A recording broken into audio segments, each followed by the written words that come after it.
It's another week of racing, and this is Shades Off for Friday at Monmouth Park. In race 1, number 8, Sweet Dixie Belle returns to her best surface while basically dropping down to the basement and draws a jockey who will hustle her into the early game.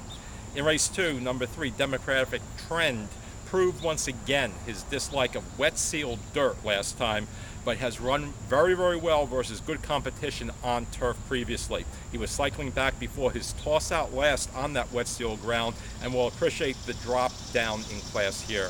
The early daily double play is the 8 with the 3, 5, and 7.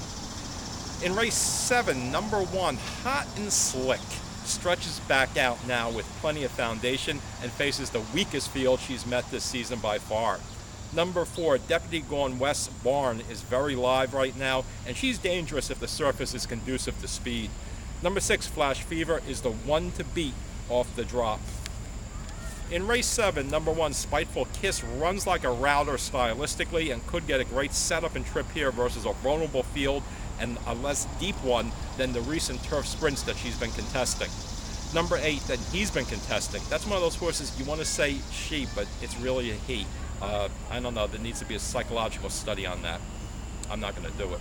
Number 8, Sharp Omar is improving. And number 4, Big John B gets Bravo and also faces a much thinner group.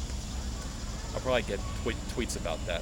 In race number 10, number 4, Al Dente sharpened on the lead when overmatched last week and fits well here, returning to his own kind.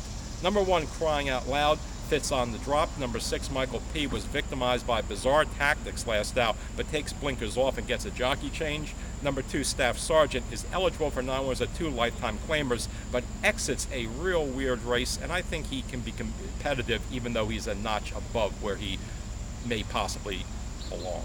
But not really, he fits there.